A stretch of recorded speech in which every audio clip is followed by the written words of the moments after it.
Hello everyone, welcome to all of you in this session. बहुत सारे students बोल रहे थे सर आरबीआई 247, पीआईबी 247, स्पॉटलाइट, ये तीनों मैगजीन्स बहुत लेंथी हो गई हैं, हमसे कवर नहीं हो रही हैं। इन the last 10-15 days what should we be doing so that we can cover these magazines and have a chance at RBI examination? Students who have also covered these magazines are finding it difficult to remember them, memorize them. Although the crash course is already running, charge 2025, और वहाँ पर आजकल preparation practice हो रही है questions के through, जिसमें retention और परफॉर्मेंस दोनों पे फोकस चल रहा है। But I thought why not create a fact sheet. पहले तो मैं सोचता था स्टूडेंट्स को खुद बनानी चाहिए, बट फिर मुझे लगा क्यों ना मैं खुद बना के देखूं। Let's act like a student and see if I can create a well enough, good enough fact sheet and can use it. Usability है भी कि नहीं. So I sat down, created the fact sheet for the last 3 months of current affairs of RBI 247, जुलाई, अगस्त, सितंबर। ये 3 महीने मैंने उठाए, तीनों महीने को समराइज, मंथ्स को समराइज करने की कोशिश की। And with a little effort I was able to do it. A total of 800 plus pages have now been summarized into 80 pages. तो ऑलमोस्ट हमने 10% 15% पे हम ले आए, हमने सब समराइज कर दिया, एक फैक्ट शीट बना दी। This fact sheet is now available to all the students. I want you to read it, go through it multiple times. You can increase your chances of success in phase 1, especially in general awareness, using this fact sheet. ये fact sheet खत्म होने के बाद I will try and make more fact sheets for PIB spotlight also. I cannot guarantee and I cannot promise, because what if I don't have or get enough time? But I will try and do it as much as possible. So with this, let us begin with the fact sheet. This is going to be a game changer for you. Students who thought that they do not have a chance anymore of clearing the examination now actually have a chance. If you can go through this fact sheet, revise it multiple times.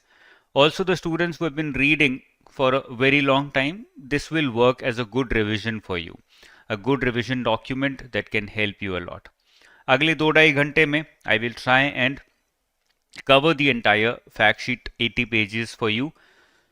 Try करेंगे जितना भी हम लोग cover कर सकते हैं। मेरे साथ रहिएगा इस सेशन में, बिकॉज मेरे साथ 2 घंटे में कवर कर लोगे तो बहुत जल्दी सब कुछ कवर हो जाएगा। अपने आप उठाओगे तो 80 पेजेस कवर होने में 2-3 दिन लग जाएंगे आपको। ठीक है, स्टार्ट करते हैं। Let us begin with our discussion of the fact sheet. सितंबर से स्टार्ट करेंगे because that is the most important, then August and then July. Okay, the first one is Reserve Bank of India 32nd meeting of Financial Stability Development Council. सबसे पहले तो FSDC के बारे में आपको पता होना चाहिए। नीचे मैंने मेंशन किया है FSDC है क्या, अभी उठाऊंगा मैं। 32nd मीटिंग थी, can be asked in the examination. Chairman कौन होता है सब कमिटी ऑफ FSDC का? The governor, RBI governor is the chairman, so mister Sanjay Malhotra was the chairman this time. Goal क्या है फाइनेंशियल स्टेबिलिटी डेवलपमेंट काउंसिल का? To strengthen India's financial stability, improve coordination among regulators, enhance financial inclusion, protect consumers. अब ये बोलने में बड़ा आसान है, याद करना बड़ा मुश्किल है। So financial stability development council, जैसे नाम ही बोलता है फाइनेंशियल स्टेबिलिटी, तो मतलब financial stability would be one of the objectives, and development of the financial sector would be one of the objectives. How do you achieve development of the financial sector? Through financial inclusion. How do you achieve development of the financial sector? Through growth and coordination between regulators. And how do you achieve financial stability both and development? By taking care of the consumers. तो इस तरह से आप निकाल सकते हो कि भाई ये इसका ऑब्जेक्टिव होना चाहिए। नाम से ही हमने ऑब्जेक्टिव्स निकाल लिए। कंज्यूमर पे ध्यान देना है, फाइनेंशियल इंक्लूजन पे ध्यान देना है, रेगुलेटर्स पे ध्यान देना है, और ओवरऑल फाइनेंशियल स्टेबिलिटी पे ध्यान देना है। Okay, simplifying KYC processes to improve access to financial services. क्या क्या डिस्कशन हुए ये इंपॉर्टेंट हो जाता है। KYC प्रोसेस को सिंप्लीफाई करना है जिससे कि ज़्यादा से ज़्यादा लोगों को फाइनेंशियल सर्विसेज मिल सकें। So this was discussed. We might see some kind of proposal, some kind of activity on KYC simplification in the near future. अभी तो KYC पे जो काम चल रहा है that is more on reviewing all the KYCs done in the last 10 years, because 10 साल हो चुके हैं, हर 10 साल के बाद KYC रिन्यूअल होना ज़रूरी होता है. Discussion on National Strategy for Financial Inclusion, which aims to expand banking and digital finance access. There can be a question in phase 1 and also in phase 2 on what is this National Strategy for Financial Inclusion. ये आपका homework हो गया, आप अलग से लिख लीजिए कि भाई मुझे इसको गूगल करके देखना है, what is this national strategy for financial inclusion, इसके अंदर क्या क्या आता है. Okay, these were the two major discussion points. हैं तो और भी, बट और इतने इंपॉर्टेंट नहीं हैं. फाइनेंशियल स्टेबिलिटी डेवलपमेंट काउंसिल के बारे में देख लेते हैं. It's a non statutory body, याद रखिएगा, it's an executive body. It was created in 2010 based on what? Based on Raghuram Rajan Committee recommendations. So Raghuram Rajan Committee की recommendations के basis पे बनी थी. Can you tell me और कौन कौन सी bodies हैं which were created based on Raghuram Rajan Committee recommendations of 2008? नहीं पता है, गूगल करो, आपको पता लग जाएगा. Some important events happened. Some other important events also happened due to Raghuram Rajan Committee recommendations. उसके बाद में 2013 में उजित पटेल कमेटी आई थी और इन दोनों ने सेम रिकमेंडेशंस दी थी, तो उसके बेसिस पे और कुछ चेंजेस भी हुए थे. That is your homework. Why am I giving you homework? Because मैं चाहता हूं कि आप एक्टिवली एंगेज रहो, ना खाली मेरे पढ़ाते हुए बट उसके बाद भी, तो थोड़ा बहुत आपको एफर्ट भी लगाना पड़ेगा, उससे आपका ही फायदा होगा. Okay, union finance minister chairs the financial stability development council, ये याद रखना जरूरी है. देखो, सब कमिटी जो अभी मीटिंग हुई है 32, उस मीटिंग का chairman was the RBI governor, but financial stability development council का chairman is the finance minister. दोनों अलग अलग चीजें हैं. Okay, now what is this subcommittee? ये क्वेश्चन आ सकता है तुम लोगों के दिमाग में. It is the operational arm of FSDC. Basically बैठना, डिस्कशन करना, to come out with some recommendations, to actually do something tangible. That is the objective, or that is the function, that is the job of the subcommittee. That is what implements and does something, whatever is decided in the meetings of FSDC. Okay, चलिए, risk management focus areas क्या होते हैं subcommittee के? Risk management in banks, cyber security, crisis preparedness, financial fraud detection. तो ये सारा तो fraud से रिलेटेड और डिजिटल इश्यूज से रिलेटेड सब कुछ हो गया. These focus areas keep changing. जैसे कि अभी हम देखें तो डिस्कशन हमारा KYC पे हुआ और फाइनेंशियल इंक्लूजन पे हुआ, तो ऐसे अलग अलग चेंजेस, नए नए डिस्कशंस होते रहते हैं. ओके, इतना काफ़ी है. मैंने आपको 2 होमवर्क दिए हैं, 2 चीज़ें दी हैं मैं आपको कि आपको ये खुद देखना है, गूगल करना है. नेक्स्ट पे आते हैं. India's current account deficit Q1 financial year 26 April to June. क्या नंबर्स हैं? यहाँ पे फैक्ट्स या फिर नंबर्स इंपॉर्टेंट हो जाते हैं, मैं इधर भी लिख देता हूँ. ओके, और एक और चीज़ हमें ये बताता है that these are quarterly financial numbers of current account deficit. Yearly data भी आपको यहाँ पर लिखना है, तो ये आपका होमवर्क हो गया. दूसरा, ईयरली डेटा आपको लिखना है. आप खुद गूगल नहीं करोगे, खुद सर्च नहीं करोगे, तो आपको कभी नहीं याद रहेगा. That is why I have mentioned that you have to find out the yearly data, but I am not giving it to you. Readymade सब कुछ नहीं मिलना चाहिए लाइफ में. India's current account recorded a deficit of 0.2% GDP in this financial year Q1. याद रखिएगा, बहुत important है. क्वार्टरली डेटा आने लगा है, जो यहाँ पे इंपॉर्टेंट है वो मैंने मार्क किया हुआ है. इस बार Q1 में कितना डेफिसिट है? 0.2% ऑफ GDP डेफिसिट है. 2.4 बिलियन इसका एब्सोल्यूट अमाउंट है. Okay, significant improvement from 8.6 billion deficit in the same quarter last year. Last year same quarter में हमारा जो डेफिसिट था वो था 0.9% of GDP. That was 8.6 billion dollars. ये सबसे ज़्यादा इंपॉर्टेंट है बिकॉज ये प्रेजेंट ईयर का डेटा है, can be asked in the examination. Okay, अब करंट अकाउंट में तो डेफिसिट है, बट करंट अकाउंट में हमने एक्सपोर्ट की अलग अलग चीज़ें. What all are we exporting? We are exporting agriculture, manufacturing, services, all 3 we are exporting. Services में सरप्लस है. Services surplus 47.9 billion. ये इंपॉर्टेंट डेटा है, सेम टाइम पीरियड की बात हो रही है. Remittance, private transfer 33.2 billion. Trade deficit बहुत ज़्यादा है, देखो merchandise trade deficit which means goods trade deficit that is very high, जो सब कुछ खा जा रहा है हमारा। 68.5 बिलियन डॉलर्स का डेफिसिट है, बड़ा इंपॉर्टेंट है नंबर, याद रखिएगा। ये सब क्वार्टर का डेटा है, आपको ईयरली डेटा भी फिगर आउट करना है, गूगल करना है और उसको यहीं पर लिखना है, very important. Net FDI inflows बहुत कम हो चुके हैं, एफडीआई एफपीआई दोनों, तो आई डोंट थिंक डेटा इतना ज़्यादा इंपॉर्टेंट है, इसलिए मैंने मार्क नहीं किया है। ओके, फॉरेक्स रिजर्व्स भी जो भी इंक्रीज हुआ है that is not important, overall number is important. आप चाहो तो ढूंढ सकते हो ओवरऑल नंबर फॉरेक्स रिजर्व का भी क्या है। ओके, एनपीसीआई नेक्स्ट पे आते हैं। NPCI introduced new UPI limits. अभी ये बिल्कुल फैक्चुअल क्वेश्चन आएगा यहाँ से, अगर आएगा तो फैक्ट्स बड़े इंपॉर्टेंट हो जाते हैं। सबसे पहले तो what you can do is if you want to go into details then NPCI को गूगल करो और उसकी वेबसाइट का फ्रंट पेज पढ़ लो। You will get a lot of information from the front page of NPCI website. देखो ये सब करने की लिमिट नहीं है, but I am telling you things that can make you smarter and that can help you cover the relevant things. High chances that we can have some question in some form or the other from NPCI website homepage specially, इसलिए homepage बोल रहा हूँ आपको पढ़ने के लिए। UPI transaction limits change करी हैं person to merchant. For example अगर आप जोमेटो को पे कर रहे हो, जोमेटो से खाना मंगाया है, Zomato is not a person, it's a merchant. But अगर मैंने तुमसे खाना मंगाया, तुम भाई होम कुकिंग सर्विस प्रोवाइड कर रहे हो, या तुमने मुझसे कोई सर्विस ली है, मेरे कोर्स ले रहे हो और यूपीआई के थ्रू पे कर रहे हो। Now if you are paying me individually then I become an individual, but if you are paying my company then that company becomes a merchant. Okay, दोनों अलग अलग एंटिटीज हैं, ध्यान रखिएगा। पर ट्रांजेक्शन, ये पर्सन टू मर्चेंट की है, per transaction limit 5 lakh हो चुकी है and 24 hour cumulative limit 10 lakh हो चुकी है, बड़ी इंपॉर्टेंट है। कुछ लिमिटेशंस भी लगाई हैं पर्सन टू पर्सन पेमेंट्स पे, P2P पेमेंट्स पे, वो हम नीचे देखेंगे।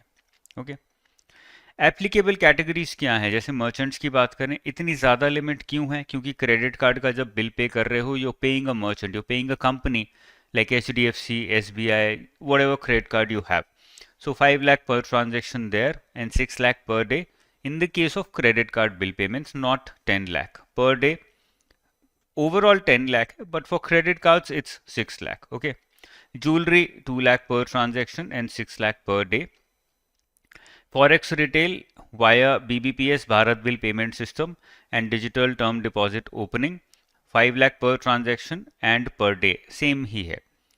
These changes only apply to person to merchant, person to person limit जो है वो 1 लाख पर डे पे ही अभी रुकी हुई है। ये एक और इम्पॉर्टेंट डेटा है जो एग्जाम में पूछा जा सकता है। तो हमारी कैटेगरीज बन गई यहाँ पर, एक तो ओवरऑल कैटेगरी है, then we have credit card, then we have jewellery and then we have forex retail. Okay, important है, याद रखिएगा, very high chances can be asked in the examination. Next पे चलते हैं।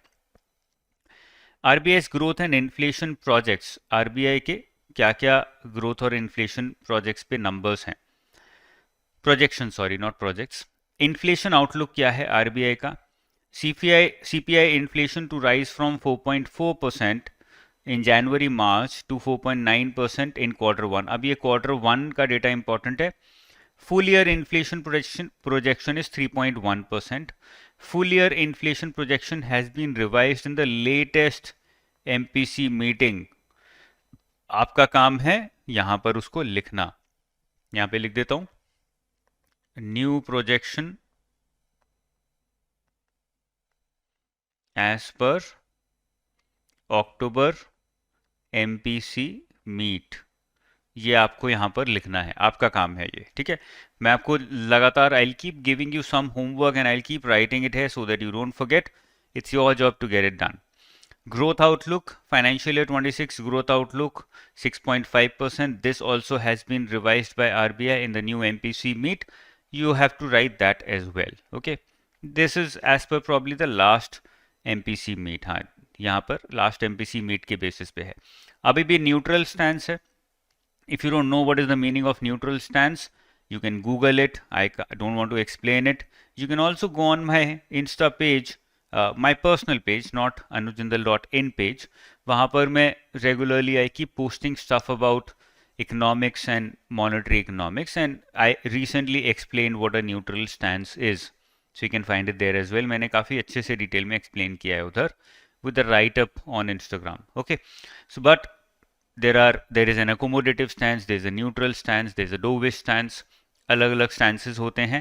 You should be aware about all the stances because we are revising here. That is why I'm not going to go into the details. Facts मैं आपको बता रहा हूँ क्या important है, क्या आपको याद रखने हैं. Okay, SEBI निवेशक दीदी phase 2 launched by IEPFA investor education protection fund authority. अब ये भाई इंपॉर्टेंट है. Investor education protection fund authority ये करती क्या है और इसके पास पैसा कहाँ से आता है? Any fund which is lying idle for 7 years और more than 7 years gets transfer to investor education and protection fund. For example dividend. Company ने आपको डिविडेंड दिया, आपने क्लेम ही नहीं किया. For 7 years it is lying with the company.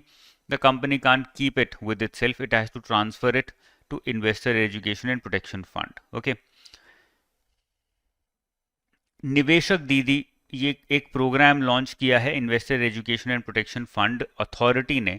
Now this authority is not under SEBI. Please remember this. This authority is under ministry of corporate affairs. ये बड़ा important है. Can be asked in the examination. Okay. अब ये निवेशक दीदी क्या है, नाम से ही थोड़ा क्लियर है. निवेशक मीन्स इन्वेस्टमेंट, दीदी is female.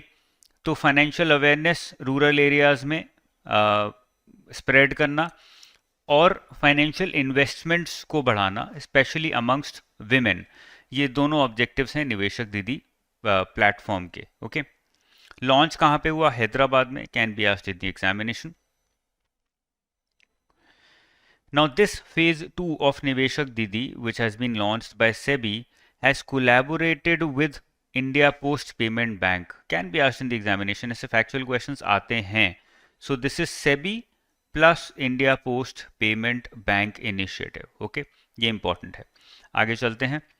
SEBI may relax governance reform proposals for market infrastructure institutions.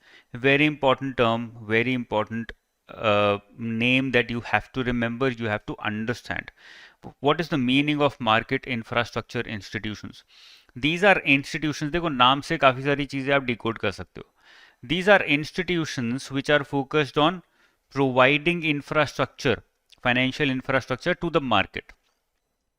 So these are institutions that are providing digital infrastructure to the financial market. ये याद रखिएगा, ऐसे डिकोड कर सकते हो. अब digital infrastructure to the financial market के अंदर क्या क्या आता है? There are stock exchanges, there are depositories, there are brokers. वो सब मार्केट इंफ्रास्ट्रक्चर इंस्टीट्यूशंस में आ जाएगा. जो भी institutions financial digital infrastructure provide करते हैं फाइनेंशियल मार्केट को. ओके. ओके, कुछ गवर्नेंस रिफॉर्म किए हैं for market infrastructure institutions.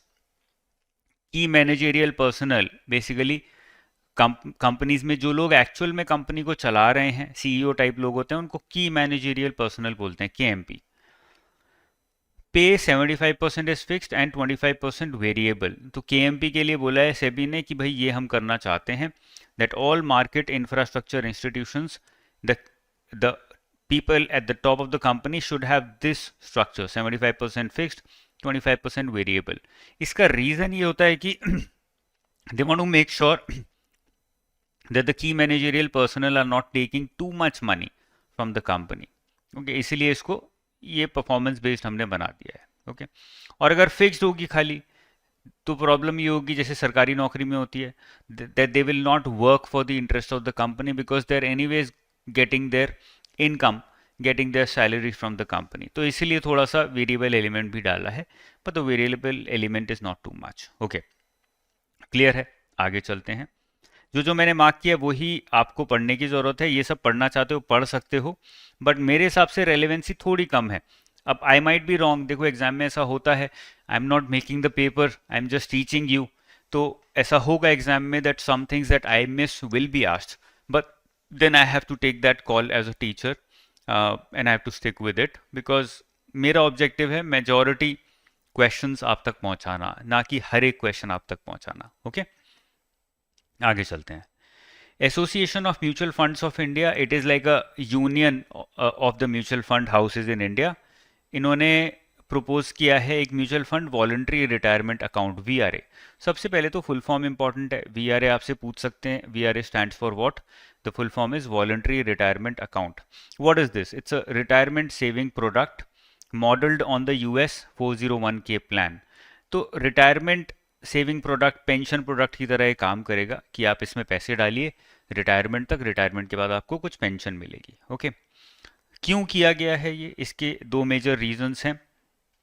Number one, retirement savings coverage in India is still less, pension pension का पेनिट्रेशन उतना नहीं है। And then secondly, to channel long term household savings into capital markets. Now this is the major objective. Mutual fund चाहते हैं कि उनको ऐसा fund मिले, ऐसा अमाउंट मिले जो 30 साल तक उनके पास है, 40 साल तक उनके पास है। उनकी तो बल्ले बल्ले हो गई, they have 40 years to multiply that money, they can play a lot with that money. कोई पैसा उनके पास 6 महीने के लिए वर्सेस कोई पैसा उनके पास 6 साल के लिए, they would prefer the 6 year money, right? That is why they're coming out with these kind of new products so that they can have more long-term money in their hands. Okay. Association of mutual funds of India के chairman कौन है? Navneet Munot. Factual data हो गया spotlight type, but मैं यहाँ पे highlight कर रहा हूँ साथ में। Okay, India's GDP growth in Q1, national statistical organisation जो है वो हमारा ग्रोथ डेटा देती है। NSO was merged by combining CSO and NSSO. I hope आपको ये पता है, नहीं पता है तो पढ़ लीजिएगा कि एनएसओ नेशनल स्टैटिस्टिकल ऑर्गेनाइजेशन किस तरह से क्रिएट हुई and which all entities have been merged under it. India का real GDP grew by 7.8% in Q1 NSO के हिसाब से। तो Q1 का डेटा इंपॉर्टेंट हो जाता है, 7.8% ग्रोथ का डेटा। ओके, नॉमिनल ग्रोथ 8.8%, ये भी डेटा इंपॉर्टेंट हो जाता है। Real 7.8, nominal 8.8। जीडीपी डिफ्लेटर जो है वो 0.9, बहुत ज़्यादा नहीं है, कम है। ये इतना इंपॉर्टेंट नहीं है, नॉमिनल और real GDP growth numbers quarter के ज़्यादा इंपॉर्टेंट है। फोरकास्ट देखो भाई, आरबीआई का फोरकास्ट अलग चलता है ग्रोथ का, एनएसओ का अलग चलता है, ऐसे बहुत ऑर्गेनाइजेशंस का होता है। तो आप एक चीट शीट छोटी सी बना सकते हो जहाँ पे खाली फैक्ट्स हैं, ओनली फैक्ट्स, नथिंग एल्स। ये सेंटेंसेस भी नहीं है, बस फैक्ट्स ही फैक्ट्स हैं। That can help you in last minute revision a lot. ठीक है ना? वो इसका भी कंप्रेस्ड वर्जन होगा, फिर वो 20 पेज का होगा, 10 पेज का होगा, इस तरह से बनेगा। Overall growth forecast financial year 26 का कितना है? 6.6%। ये रिड्यूस हुआ है। आगे चलते हैं।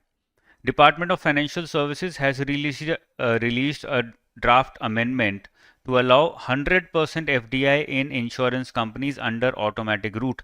ये इंपॉर्टेंट है भाई, एग्जाम में आ सकता है। इंश्योरेंस में आज तक नहीं हुआ, अभी 100% FDI कर दिया है, वो भी ऑटोमेटिक रूट में, आपको परमिशन लेने की जरूरत नहीं है। Okay, the requirement for a majority of directors and key managerial personnel to be resident Indian citizens is removed. ये अब नहीं है। तो क्या क्या चेंजेस हुए? सबसे पहले तो एफडीआई 100% कर दिया इंश्योरेंस में। Secondly, majority of directors and KMPs need not be Indian citizens. Chairperson MD CEO has to be still a resident Indian, ये अभी भी है। Okay, requirement for a minimum number of independent directors for firms with over 49% foreign investment. अगर कोई company है जिसमें 49% या उससे ज़्यादा फॉरेन इन्वेस्टमेंट है, mandatory requirement for a minimum number of independent directors, इसको रिमूव कर दिया है कि इतने नंबर ऑफ इंडिपेंडेंट डायरेक्टर्स तो होने ही चाहिए। तो ये जो चेंजेस हैं ये बड़े इंपॉर्टेंट हैं, very high chances that they will be asked, तो इनको याद रखिएगा, लिख लीजिएगा अलग से या फिर यहीं पे बार बार रिपीट करना। The need for insurers to retain a portion of profits and seek IRDAI approval before dividends, because these are FDI insurance firms with high FDI. So these companies would want कि यार हम साल के and में dividend declare करके अपने घर ले जाएं. They would want that, and that is a major problem with foreign direct investment, because it, in the form of dividends, it results in not investment but repatriation या overseas investment की तरह काम करता है. ये आउटफ्लो ऑफ डॉलर होता है in the form of dividend. तो यहाँ पर IRDAI का अप्रूवल चाहिए होता था पहले डिविडेंड डिक्लेयर करने से पहले इन companies, insurance companies where investment is more than 49% या फिर इन्वेस्टमेंट है ही फॉरेन की. अब वो सब हटा दिया, आपको डिविडेंड डिक्लेयर करना है, ले जाना है ले जाओ, कोई दिक्कत नहीं है। Okay, majority of this is done because the government wants insurance to expand further in the country, क्योंकि इंश्योरेंस नहीं बढ़ेगा कंट्री में तो हेल्थ की कंडीशन, हेल्थ की क्वालिटी इंप्रूव नहीं होगी। Okay, that is why this is being done. Privatisation of, basically privatisation of the health sector further through insurance, वो हो रहा है। ओके, आगे चलते हैं। PSB is losing household deposits to private banks. Public sector banks जो हैं उनका market share in household deposits has drop to 60%, 63%, और प्राइवेट बैंक्स का बढ़ के हो गया 34%। ये नंबर थोड़ा इंपॉर्टेंट है, ये ध्यान रखिएगा, खाली हाउस होल्ड डिपॉजिट्स की बात हो रही है, नॉट ओवरऑल डिपॉजिट्स। तो जो भी हाउस होल्ड डिपॉजिट करते हैं उसमें 63% of households are depositing in public sector banks, 34% of the deposits are going to private banks. Okay. Okay, ये ऐसा क्यों है कि पब्लिक सेक्टर बैंक्स में कम हुआ है, प्राइवेट सेक्टर बैंक्स में बढ़ा है? Because of better services being provided by private banks, because of expansion of private banks into smaller towns, क्योंकि वहाँ से उनको काफ़ी और सर्विसेज भी मिल रही हैं, better customer service, interest rates are competitive. तो ऐसे बहुत सारे रीजंस हैं, बट 3-4 मेजर रीजंस मैंने यहाँ पे लिख दिए हैं जो आपको पता होने चाहिए। Okay, FDI inflows rise 15% in Q1. India received 18.6 billion in FDI equity flow in first quarter of this financial year. Okay, FDI from the US nearly tripled to 5.61 billion. बहुत ज़्यादा इंपॉर्टेंट नहीं है, क्यों? क्योंकि एक तो ईयरली डेटा ज़्यादा relevant है, नंबर 2 FDI बहुत कम हो गया है इंडिया का। That also makes it important to some extent, क्योंकि बहुत ज़्यादा वेरिएशन है, उसलिए क्वेश्चन पूछा जा सकता है कि भाई लास्ट ईयर कितना था compare to that this year, how much is it. तो ये डेटा आप ईयरली डेटा रखोगे अपने पास तो ज़्यादा इंपॉर्टेंट रहेगा। आगे चलते हैं, सितंबर इस नेक्स्ट वीक में आते हैं। Launch of microsite for bank notes. RBI has launch the new microsite dedicated to providing public information about Indian bank notes. पहले जो था ये आरबीआई की वेबसाइट पे ही प्रोवाइड होता था और उसका नाम दूसरा था, उसका नाम था पैसा बोलता है, माइक्रोसाइट का नाम था। माइक्रोसाइट का मतलब होता है कि भाई RBI.org.in तो मेजर हमारा URL है, उसके अंडर हमने एक सब URL बनाया। तो सब URL पहले था पैसा बोलता है, अभी उसको चेंज करके कर दिया है indiancurrency.rbi.org.in। स्पॉटलाइट टाइप क्वेश्चन है, can be asked in the examination. Purpose क्या है इस माइक्रोसाइट का या सब URL का? करेंसी के डिज़ाइन पे, सिक्योरिटी पे इंफॉर्मेशन देना, so that if a person is interested in knowing in detail about the currency, उसको यहाँ से पता लग सके। ओके, आगे चलते हैं। ये 360 डिग्री व्यू देता है करेंसी के बारे में, तो ये भी एक इम्पॉर्टेंट है। पूछ सकते हैं भाई 180 डिग्री दे रहा है, 270 डिग्री दे रहा है, 360 डिग्री दे रहा है, कितना दे रहा है? Very basic factual question can be asked. RBI's biggest land deal for new Mumbai office। अब इसके जो नंबर्स हैं they might be asked, very less chances, but पढ़ने में कुछ जाता नहीं है। उन्होंने अप्रॉक्स 4.16 एकड़ लैंड पार्सल लिया है नरीमन पॉइंट मुंबई में। किससे लिया है? That is important, that can be asked in the examination. Mumbai metro rail corporation से लिया है। How much? 3471 crore. Okay, expansion का जो ऑब्जेक्टिव है वो है, so we might see even more vacancies in the near future in RBI. Might, I don't know, I'm not certain what is their meaning of expansion. Do they want to give more space to every individual, or do they want to hire more individuals and have more offices? Okay, we are not clear yet. Next year तक clear हो जाएगा। RBI clears SMBC's entry into Yes Bank board. Sumitomo Mitsui Banking Corporation has invested in Yes Bank, and they have invested by taking, number one, some of the shares from SBI and then the remaining from the market. Total stake 20% stake लिया है उन्होंने Yes Bank में। Sumitomo Mitsui Banking Corporation ने, I think it's a Japanese bank which has taken, yes, it's a major Japanese bank which has taken a stake into Yes Bank. Okay,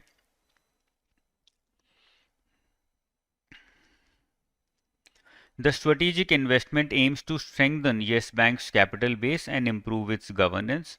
basic objective है, जब भी आप किसी bank को acquire करते हो तो आप क्यों करते हो? एक तो आपको उसके प्रॉफिट्स को बढ़ाना है, गवर्नेंस इम्प्रूव करना है, उसका कैपिटल इम्प्रूव करना है। ये सारा पैसा येस बैंक के कैपिटल में जाएगा, बिकॉज उसने आज की वैल्यूएशन के हिसाब से 20% स्टेक खरीदा होगा येस बैंक में, right?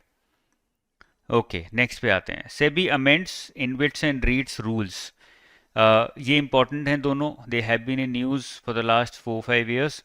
Investment infrastructure investment trust होते हैं InvITs, where you can invest in infrastructure companies indirectly, because if you want to invest in infrastructure companies, either you can't, or if you want to, you have to have a lot of money. तो यहाँ पे आपको मिल जाता है कि यार 10,000 20,000 से भी मैं इन्वेस्ट कर सकता हूँ, for example. And real estate investment trust, these are basically trusts, mutual fund जैसे होते हैं ये, where you get an opportunity to invest in real estate, आप पार्शियल रियल एस्टेट खरीद पाते हो। Okay, minimum investment ticket size जो है वो अब 25 लाख कर दिया है।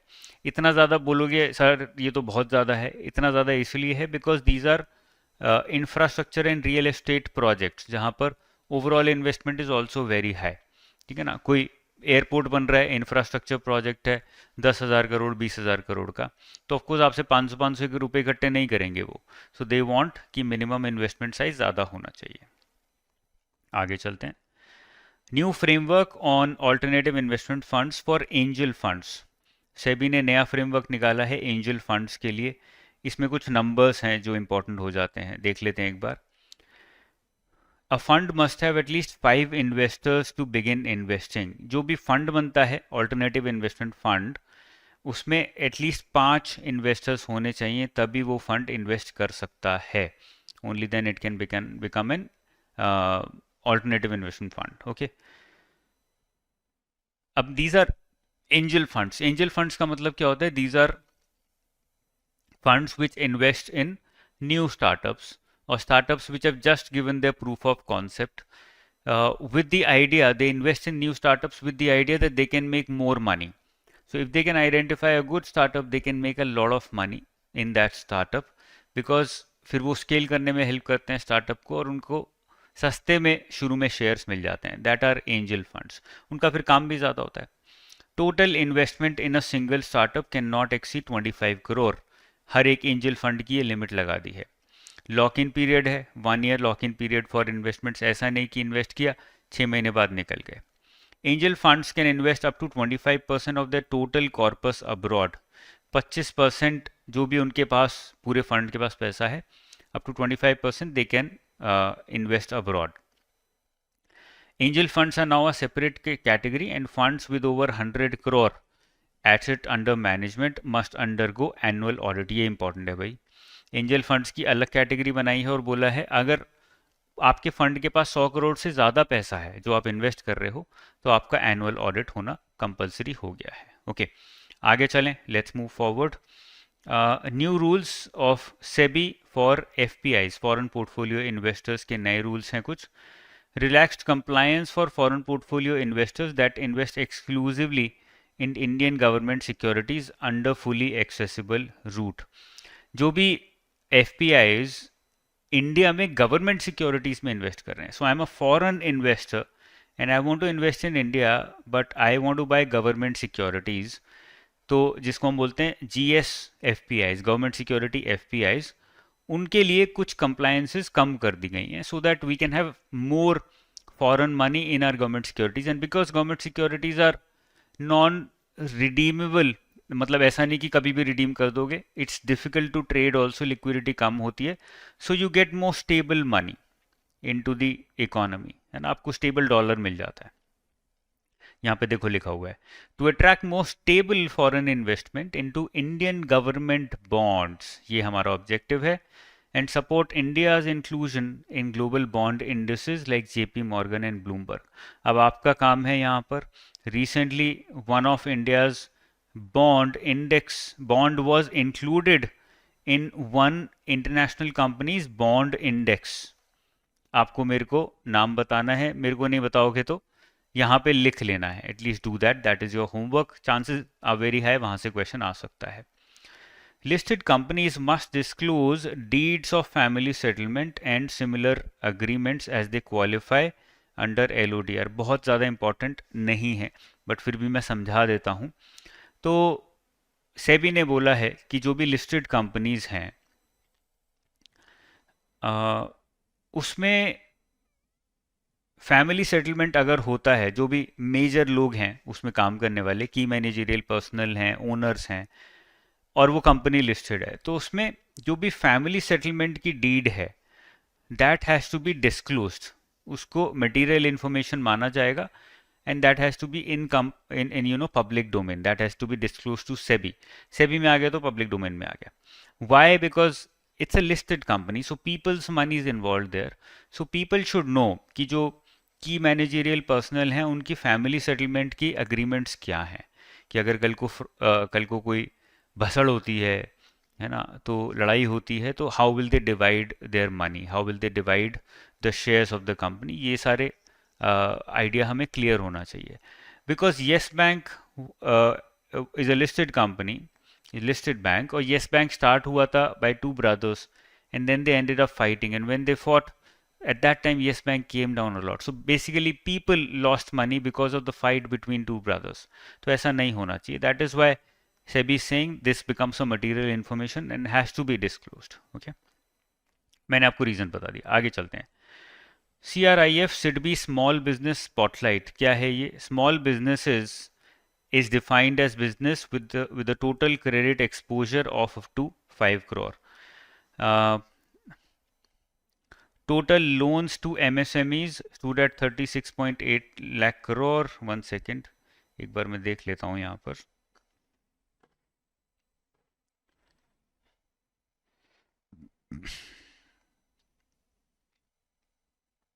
ओके, कुछ डेटा है यहाँ पर. तो ये एक रीसेंट डेटा दिया है सिडबी ने और एक और organisation, they come together and come out with some data. Now this is not important but ये डेटा इम्पॉर्टेंट हो जाता है. तो उन्होंने बोला कि भाई स्मॉल बिजनेस, ये तो नॉर्मल फैक्ट हो गया. स्मॉल बिजनेस इज वॉट, जिसका क्रेडिट एक्सपोजर 5 करोड़ तक है. अब अगर आप गवर्नमेंट ऑफ इंडिया का डेटा देखोगे तो वो नहीं डिफाइन करते, वो डिफाइन करते हैं based on turnover and based over investment. यहाँ पे इन्होंने बोला है कि अगर क्रेडिट एक्सपोजर 5 करोड़ तक है then it becomes a small business according to in the banking parlance. Okay, total loans to MSMEs stood at 36.8 lakh crore, showing a CAGR of 21.8% from June 2021 to 2025. और MSME कौन है? जिसमें 50 करोड़ तक का credit exposure है. ठीक है, ये इंपॉर्टेंट है. टोटल लोन्स जो हैं MSMEs को जो दिए गए हैं, they are standing right now at 36.8 lakh crore. Okay, not the loans given in this financial year but total outstanding loans हैं ये. Okay, बजट फाइनेंशियल ईयर 26 जो इस बार बजट आया इसका, उसके कुछ इनिशिएटिव्स यहाँ मेंशन किए हैं ब्रीफ में. Credit guarantee cover for MSEs has increase from 5 crore to 10 crore. मतलब माइक्रो एंड स्मॉल एंटरप्राइज है कोई, उसने लोन लिया तो उसको सरकार क्रेडिट गारंटी देती है, which means the enterprise can pick up loan without any collateral. That limit has been increased from 5 crore to 10 crore. 10 crore तक आप लोन ले सकते हो, उसमें कोलेट्रल नहीं चाहिए होगा, सरकार आपको गारंटी देगी. Special credit card with 5 lakh limit for micro enterprises. Because ये देखा गया है कि यार ऑनलाइन ट्रांजेक्शन्स बढ़ रही हैं तो कंपनीज को भी क्रेडिट कार्ड चाहिए होते हैं, but if it's a micro enterprise उसको क्रेडिट कार्ड मिलता नहीं है कई बार. तो सरकार ने अलग एक अपना क्रेडिट कार्ड निकाल दिया जिसकी 5 लाख की लिमिट है. A new scheme will support women SC/ST entrepreneurs with loans up to 2 crore. जब यूनियन बजट पढ़ोगे या अलग से पढ़ लिया होगा ऑलरेडी, उसमें ये सब चीज़ें मेंशन है ऑलरेडी. ये बस मेजर पॉइंट समराइज यहाँ पे किए हुए हैं. A new fund of funds will be created with a fresh contribution of 10,000 crore. इसकी डिटेल्स हैं तो डिटेल्स आप पढ़ लीजिएगा अपने आप, बहुत इंपॉर्टेंट है. ये मैंने बस बेसिक फैक्ट्स जो भी हमारे RBI 247 में थे वो मैंने यहाँ पे समराइज कर दिए हैं. ओके, PM जनधन योजना. भाई PM जनधन योजना बड़ा इंपॉर्टेंट है. 11 साल हो गए, 2014 में इंट्रोड्यूस हुआ था, तो क्वेश्चन आ सकता है यहाँ से. Inactive accounts of the total 56 crore PM Jan Dhan Yojana accounts, 23% मतलब 1 13 crore 13 crore are currently inactive. बड़ा इंपॉर्टेंट डेटा है, can be asked in the exam. An account is deemed inoperative और इनएक्टिव, ये कॉन्सेप्ट हो गया। अगर 2 साल तक उसमें कोई भी ट्रांजैक्शन नहीं हुई है, क्रेडिट डेबिट नहीं हुआ है, तो इसको इनऑपरेटिव या इनएक्टिव डिक्लेयर कर दिया जाता है। ये इंपॉर्टेंट फैक्ट्स हैं, याद रखिएगा। Okay. Gold loan growth, gold loans grew 123%, making it one of the fastest growing retail loan segments. Gold loan क्या होता है? जहाँ पे आपको गोल्ड के कोलेटरल के अगेंस्ट गोल्ड लोन मिल जाता है। मेरे को लोन चाहिए, मैंने गोल्ड गिरवी रखा, उसके अगेंस्ट लोन उठा लिया, that is a gold loan. Okay. RBI's LTV relaxation, LTV मतलब लोन टू वैल्यू रेशो, मतलब अगर आपको लोन चाहिए 2 करोड़ का, LTV ratio is let's say 80%, which that means कि आपको 2 करोड़ का 80% लोन मिल सकता है, that is loan to value ratio. Value कितनी है? 2 CR, लोन कितना मिलेगा? 80%, so this is loan to value ratio. Relaxation मतलब अभी बढ़ा दिया गया है, और ज़्यादा ले सकते हो। गोल्ड लोन्स के केस में will be raised up to 85% for loans below 2.5 lakh and 80% for loans between 2.5 to 5 lakh। ये डेटा बड़ा इंपॉर्टेंट है गोल्ड लोन से related. Loan to value ratio specially gold loan के केस में बढ़ाया गया है। Okay. Fitch Ratings and Bank of Baroda expect the government to meet its fiscal deficit target of 4.4% of GDP in financial year 26। Now this is pure fact, और कुछ नहीं है यहाँ पे, समझाने का भी कुछ नहीं है। Banks and NBFCs to raise cheaper funds abroad। S&P ने अभी बोला है कि इंडिया की रेटिंग BBB हो गई है उनके अकॉर्डिंग। इंडिया की रेटिंग अभी तक हम ना BBB 3+ आई थिंक हम मेंटेन कर पाए थे, ऊपर नहीं जा पा रहे थे। This is the first time S&P has raised India's rating and investment grade में काफ़ी ऊपर ले आए हैं। ओके। इससे फ़ायदा क्या हुआ? ऑफशोर बोरोइंग जो है, जो भी बाहर बोरो हम करते हैं external commercial, all that the cost of that reduces because India's outlook as a country improves, क्योंकि उनकी रेटिंग इम्प्रूव हो जाती है। Okay. India's external debt financial year 25 borrowings from abroad $736 billion।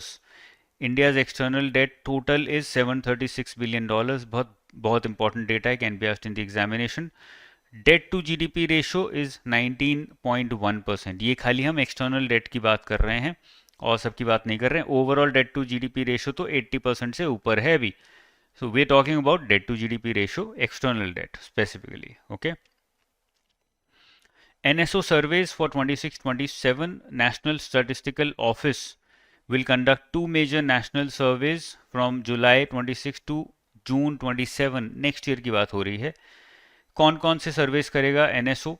All India debt investment survey, खाली नाम important है और कुछ इंपॉर्टेंट नहीं है। Situation assessment survey of agriculture households, बस इतना याद रखना है, नाम याद रखिएगा, मैंने यहाँ पे मेंशन भी किया हुआ है। Everything else is not important because next year होने वाला है। ओके। ग्रीन फाइनेंस, अब ग्रीन फाइनेंस होता क्या है, उसके अंदर क्या क्या आता है, वो नीचे भी हम पढ़ेंगे क्योंकि we have more news on green finance in further months, but मैं आपको ब्रीफली बता देता हूँ।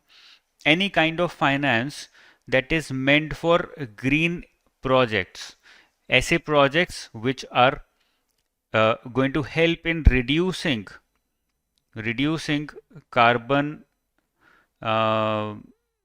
एक्सट्रैक्शन बोल सकते हैं, या फिर कार्बन बेस्ड पोल्यूशन बोल सकते हैं।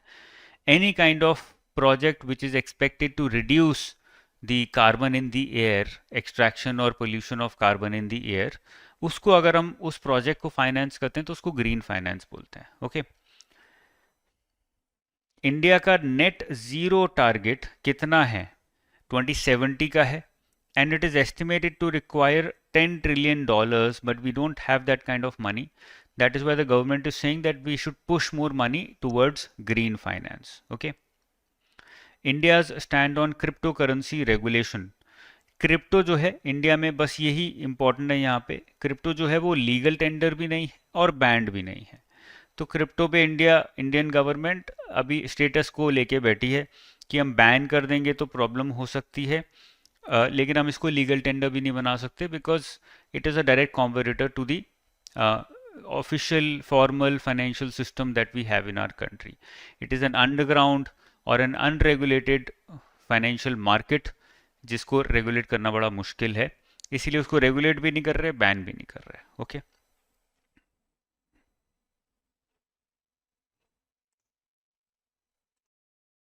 Okay, let's move forward in our conversation. तो हम लोग सितंबर पे हैं अभी. The next news is regulatory bank, Reserve Bank of India ने इंटर ऑपरेबल रेगुलेटरी सैंडबॉक्स जो स्टार्ट किया था, which is popularly called as regulatory sandbox only, उसके बारे में कुछ फैक्ट्स हैं जो मुझे लगता है इम्पॉर्टेंट हैं, जो हम लोगों को, आप लोगों को पता होने चाहिए. ओके तो उन फैक्ट्स को डिस्कस कर लेते हैं कि एग्जैक्टली क्या क्या ये फैक्ट्स हैं. यस, सबसे पहले तो very few of us are aware about this, that this regulatory sandbox, ऊपर भी हमने बात कर ली थी already, was created by inter regulatory technical group on fintech under FSDC sub committee. FSDC sub committee हमने ऊपर देखा था, चेयरमैन जो होता है वो आरबीआई गवर्नर होता है, 2010 में क्रिएट हुआ था. क्या ऑब्जेक्टिव्स हैं, बट ये जो inter regulatory technical group on fintech था, ये क्रिएट हुआ था एफएसडीसी सब कमिटी के अंदर, एक ग्रुप बनाया था, and that group created or passed or approved regulatory sandbox, the entire concept of regulatory sandbox. ये एग्जाम में पूछा जा सकता है, मुझे ऐसा लगता है. Now another fact that you should remember is कि regulatory sandbox में foreign fintech companies can also apply, and when they apply and when they test using regulatory sandbox, then in that scenario IFSCA acts as the principal regulator because these are foreign fintech companies. Okay, अब FSDC में कौन कौन से organisations आती हैं? There is finance ministry, and then there are major regulators, RBI, SEBI, PFRDA, IFSCA, insurance, IRDA, and Ministry of Information Technology भी है. तो देखो, नाबार्ड नहीं है यहाँ पर, ध्यान रखिएगा, एनएच भी नहीं है, बहुत सारी रेगुलेटरी बॉडीज नहीं भी हैं. कौन कौन सी हैं? RBI, SEBI, PFRDA, IFSCA and IRDA. आई से दो हैं, पीएफआरडीए है एंड आरबीआई सेबी. इस तरह से you can remember. Ministry of finance है एंड मेटी है. ओके, आगे चलते हैं. Regulatory review mechanism. तो आरबीआई ने एक रेगुलेटरी रिव्यू मैकेनिज्म स्टार्ट किया है अपने डिपार्टमेंट ऑफ रेगुलेशन के अंदर, जो कि अक्टूबर 1 2025 से स्टार्ट होगा. ऑब्जेक्टिव क्या है ये रेगुलेटरी रिव्यू सेल का? ऑब्जेक्टिव बहुत सिंपल है, जो भी रेगुलेटरी इनिशिएटिव्स आरबीआई ने लिए हैं उनको रिव्यू करना है. तो उन्होंने कमेटी बनाई और बोला कि भाई ये जितने भी रेगुलेशंस हैं उनको रिव्यू करिए, बताइए कि ये सही है, गलत है, इनमें चेंजेस होने चाहिए या नहीं होने चाहिए, ये सब हमें आप बताइए. So the objective is to systematically review all RBI regulations every 5 to 7 years to ensure that they are effective, relevant, updated while reducing unnecessary compliance burdens. तो उनका रिव्यू करना है हर 5 से 7 साल में. Okay,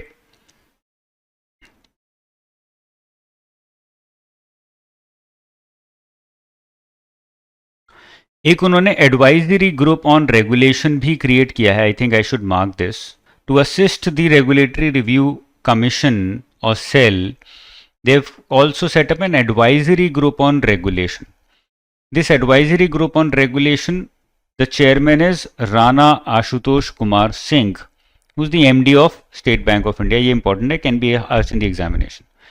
This advisory group on regulation, which is to assist the RRC, will serve for 3 years और 2 साल का extension हो सकता है. तो ये basic facts हो गए which can be asked in the examination. ये सब मैंने मार्क नहीं किया है क्योंकि मुझे लगता है इतना इंपॉर्टेंट नहीं है. नीचे चलते हैं. Clearing corporation of India limited के बारे में यहाँ पर कुछ बात हो रही है. आरबीआई ने बोला सीसीआईएल को कि भाई एक्सपैंड करो, मॉडर्नाइज करो. तो इसके बारे में कुछ बेसिक्स पढ़ लेते हैं. CCIL was established in 2001. It's a financial market infrastructure regulated by SEBI. CCIL, Central Counterparty, Central Clearing Corporation of India Limited, is a central counterparty. इसका मतलब आई होप आप लोगों को पता होगा. सेंट्रल काउंटर पार्टी का मतलब होता है कि there are two bodies which are dealing with each other in the financial market, and if any one of them defaults, the CCIL says that we are guaranteeing any transaction, any agreement, any contract happening on the financial markets where I am the central counterparty. हम guarantee कर रहे हैं, अगर कोई एक party default करेगी तो मैं आपको पैसा दूंगा. So it's the central counterparty to clear and settle trades in government securities market, foreign exchange, money market, derivative. तो ये काउंटर पार्टी रिस्क रिमूव कर देता है इन सारी मार्केट्स में. Okay, 99% of forex forwards, 88% of MIBOR, मतलब मेजॉरिटी जितने भी derivatives, forex, money market, capital market, GSec, सब में CCIL सेंट्रल काउंटर पार्टी होता है. ओके, आगे आ जाते हैं. Mutual funds invest more than insurance in IPOs. This is interesting. Mutual fund invested 21,000 crore as anchor investors in IPOs, significantly more than 5,000 crore invested by insurance companies. Regulatory change क्या है? SEBI has increased the total anchor investor quota to 40% to encourage more participation from long-term investors like insurers and pension funds.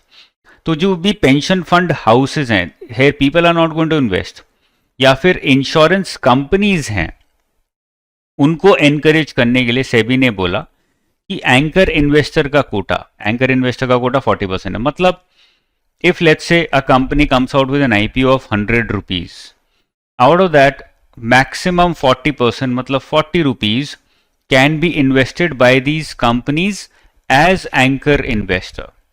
तो anchor investor बनने का फायदा क्या होता है? उसका मेन फायदा तो ये होता है सबसे पहले कि आपको चीप रेट पे वो स्टॉक मिल जाता है कि यार IPO का एक्सपेक्टेड प्राइस है लेट्स से 250 रुपीज़, तो उसको 200 में मिल गया या 160 में मिल गया, तो उसको काफ़ी डिस्काउंट मिलता है, because anchor investor is buying in bulk. And the advantage to the companies कि बल्क में सेल हो रहा है, तो IPO फेल होने के चांसेस खत्म हो जाते हैं कि यार 40% of our IPO is confirmed, तो chances of IPO failing are very less now. Okay, ये पूरा एंकर इन्वेस्टर का कॉन्सेप्ट है. तो ये चेंज लेके आया है सेबी. आगे चलते हैं. SEBI and RBI push for corporate bond index derivatives. तो सेबी और RBI ने कुछ नए डेरिवेटिव्स निकाले हैं, देखते हैं कि SEBI has launched bond central, a single database for all corporate bonds. तो कॉर्पोरेट बॉन्ड मार्केट अभी काफ़ी शैलो है, उसको डीप करने की, उसमें ज़्यादा से ज़्यादा लोगों को ट्रेड करने की बात चलती रहती है, बट उसमें बहुत सारी प्रॉब्लम्स हैं. तो उन प्रॉब्लम्स को एक एक करके RBI से भी सॉल्व करने की कोशिश कर रहे हैं. The first step there is कि सिंगल डेटाबेस होना ज़रूरी है, उसको ध्यान में रख के बॉन्ड सेंट्रल क्रिएट किया है. It has now allowed online bond trading platforms, जहां पे बॉन्ड्स की ट्रेडिंग हो सके. Reduce the minimum investment size for privately placed bonds from 1 lakh to 10,000. तो अगर कोई प्राइवेट कंपनी बॉन्ड इशू करना चाहती है, नहीं, कोई प्राइवेट इंसान इन्वेस्ट करना चाहता है बॉन्ड्स में, तो मिनिमम जो इन्वेस्टमेंट है उसको 1 लाख से कम करके 10,000 कर दिया गया है. सो बेसिकली बॉन्ड मार्केट को इम्प्रूव करने के लिए या डीपन करने के लिए, उसमें वैल्यू बढ़ाने के लिए bond central and private placement in bonds, ये दो चीज़ें की गई हैं. I hope you are aware what is private placement. नहीं पता है तो गूगल करके ढूंढिएगा प्राइवेट प्लेसमेंट क्या होता है. दिस बिकम्स योर होमवर्क, क्योंकि ये कॉन्सेप्ट है जो फाइनेंस में पढ़ाया जाता है. Okay,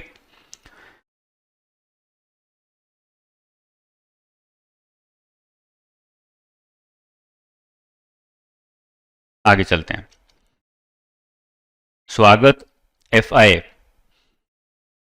SEBI eases FPI registration. तो सेबी ने एक सिंगल विंडो सिस्टम बनाया so that foreign portfolio investors like sovereign wealth funds and pension funds, मतलब foreign institutions which want to invest in India can invest better. उनको एक सिंगल विंडो सिस्टम दे दिया, मतलब एक ही प्लेटफॉर्म है जहां पर उनको सारा डेटा देना है, रजिस्टर करना है, जो भी करना है. दूसरा, स्वागत FI बेनिफिट्स. तो आपका सबसे पहले तो ऑब्जेक्टिव है समझना और पढ़ना कि भाई ये स्वागत क्या है, ठीक है ना, इसके बारे में डिटेल में पढ़िएगा. registration renewal is extended to 10 years from 3 years. मतलब आपको हर 10 साल के बाद अब रिन्यू करना है अपना registration, not after 3 years. One time KYC fee for of 2500 for 10 years, and exemption from 50% NRI और OCI investment cap. ये मेजर बेनिफिट्स हैं. स्वागत फाइनेंस इंस्टीट्यूशन के ध्यान रखना जरूरी है. And your homework is to read on स्वागत. इंपॉर्टेंट है क्योंकि ये सेबी का इनिशिएटिव है, सेबी की स्कीम है. ओके, तो इसके अंदर बेनिफिट्स में चेंजेस किए हैं सेबी ने, वो आप एक बार पढ़ लीजिएगा. बीमा सुगम गोज लाइव. IRDAI ने एक नया प्लेटफॉर्म लॉन्च किया है, मार्केट प्लेस है, विच इज कॉल्ड एज बीमा सुगम. ऑब्जेक्टिव क्या है? इफ यू वांट, पॉलिसी बाजार की तरह है.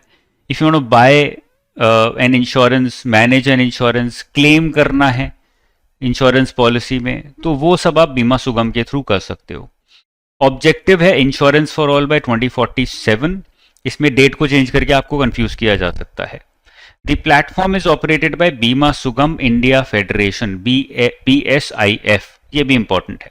तो ये फैक्ट हो गया, नेम हो गया, ऑब्जेक्टिव क्या है, इंश्योरेंस फॉर ऑल बाय 2047, और क्या क्या काम हो सकते हैं इंश्योरेंस प्लेटफॉर्म पे. You can buy, you can manage and you can claim all kinds of insurance policy claims. Okay, आगे चलते हैं. US Federal Reserve cuts interest rates. United States का जो फेडरल रिजर्व है उसने अपना policy rate, I hope you are aware what is policy rate, repo rate, reverse repo rate, LAF के अंदर जो आता है, CRR, SLR, ये सारी चीजें लेके चलते हैं. But majorly repo, MSF and SDF, ये तीन चीजें आती हैं बिकॉज 3 आर कनेक्टेड. तो उसने अपना policy rate has been reduced by 25 basis points with a new range of 4 to 4.25%. Data important है, पूछा जा सकता है एग्जाम में. Rise of India's neo middle class.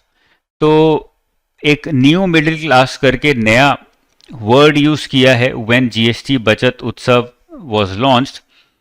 These are, according to the government, refer to a group of nearly 25 crore Indians who have recently moved out of poverty. तो ये fact से relate कर दिया गया है, इंपॉर्टेंट है, can be asked in the examination. CII, Confederation of Indian Industry, suggests tax benefits for global capability centers. मैंने आपको बोला था global capability centers इंपॉर्टेंट है, can be asked in the examination. Detail में पढ़ लीजिएगा, ये आपका होमवर्क हो जाता है कि भाई ये ग्लोबल केपेबिलिटी सेंटर्स क्या है. लेकिन मैं आपको ब्रीफली बता देता हूं. Global capability centres are mainly centres.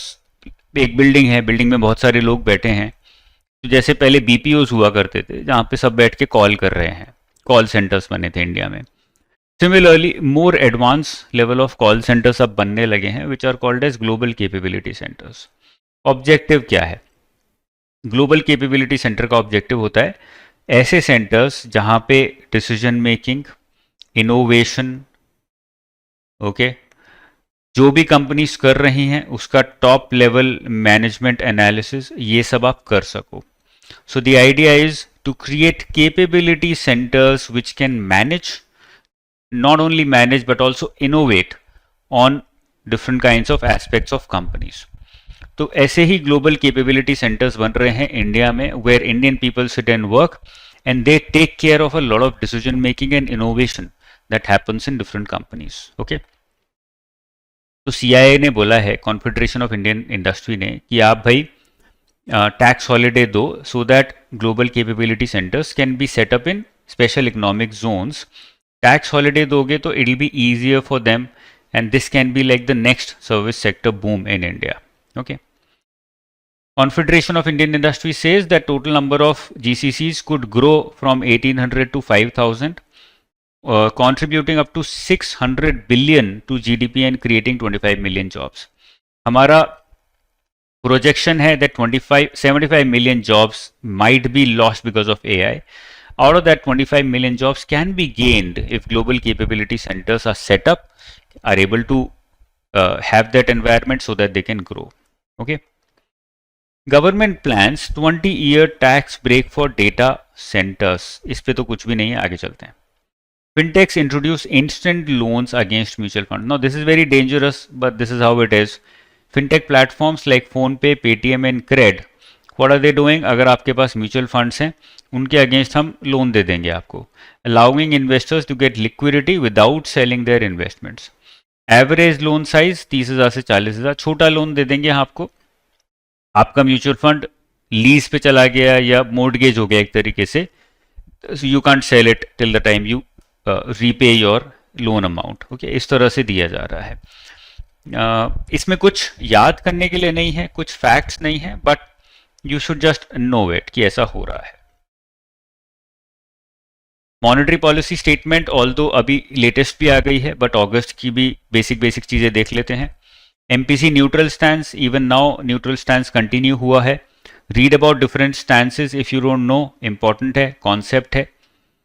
Standing deposit facility 5.25, MSF 5.75, bank rate 5.75, reverse repo 3.35 and policy rate 5.5. अभी भी वो अनचेंज्ड है.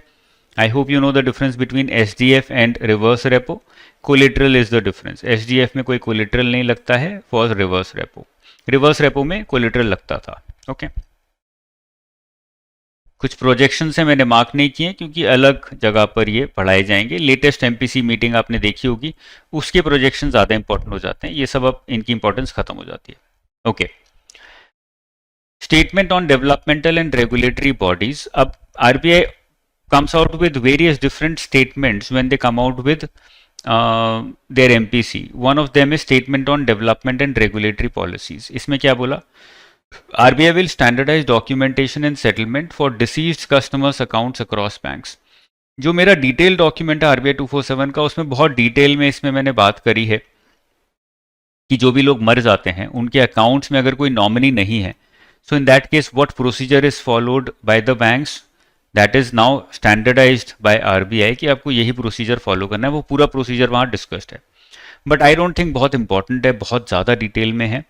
तो you should just know this कि अब आरबीआई ने बोला है there has to be a standard documentation and settlement process for deceased customers accounts. Okay, auto bidding in RBI Retail Direct. RBI Retail Direct is that platform through which you can invest in treasury bills as individuals. इसमें auto bidding facility start कर दी है so that आप आराम से bid करके छोड़ सको उसको, जब भी उस प्राइस पे पहुंचेगा आपका ऑटोमेटिक खरीद लेगा. वन टाइम मैंडेट लगा दिया for automatic investment and re investment, making investing systematic and easier. Okay, तो ये हो जाएगा. नेक्स्ट पे आते हैं. AU Small Finance Bank to become a universal bank. This has been decided now, given the approval. AU Small Finance Bank was launched in 1996 by Sanjay Agarwal. AU Financiers started Small Finance Bank in 2017. उससे पहले वो एक NBFC था, फिर इसको Small Finance Bank का approval मिला in 2017. उससे पहले it used to be called as AU Financiers. Now it has been given the approval of becoming a proper bank. Okay, criteria क्या है स्मॉल फाइनेंस बैंक का यूनिवर्सल बैंक बनने का? That criteria is important. This can be asked in the examination. Satisfactory performance for 5 years, listed on stock exchange, minimum net worth 1000 crore, CRAR जो भी requirements हैं under Basel 3 they should be fulfilled. Net profit in the last 2 financial years, gross NPA less than 3%, net NPA less than 1% in the last 2 financial years. ये सारी criteria है small finance bank का if you want to become a universal bank. Important है भाई, exam में आने के chances high हैं. को लेंडिंग अरेंजमेंट. को लेंडिंग का मतलब क्या होता है? When an NBFC and a bank come together and land.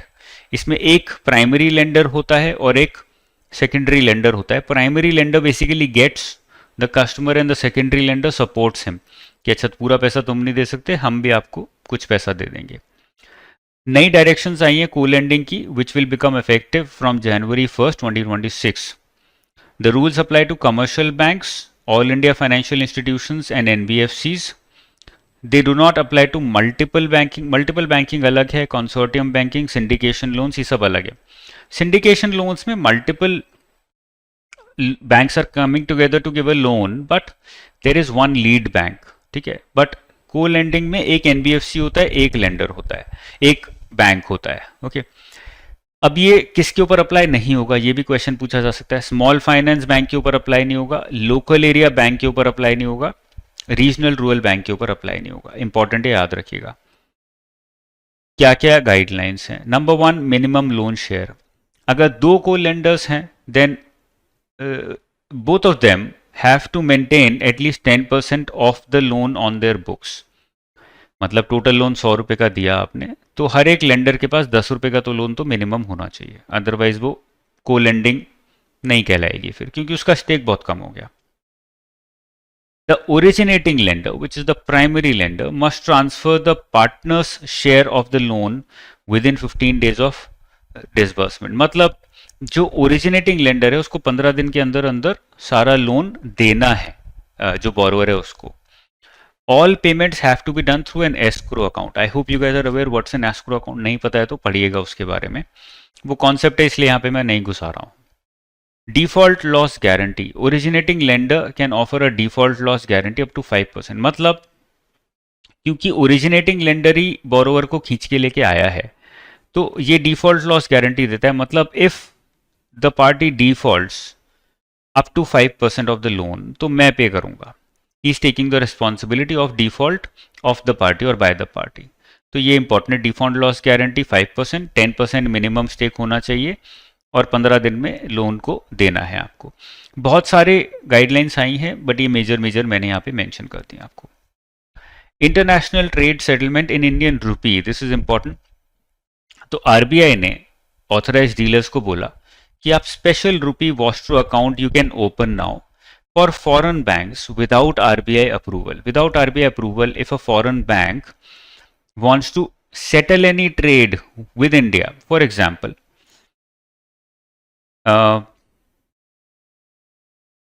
किसी एक इंडियन बैंक के थ्रू मैंने एक्सपोर्ट किया सामान, I have exported, then there is an importer. Let's say ये यूएस का कोई कंपनी है जिसने इंपोर्ट किया, and they have a bank, सब बैंक्स के थ्रू होता है, अदरवाइज इनफॉर्मलाइज हो जाएगा।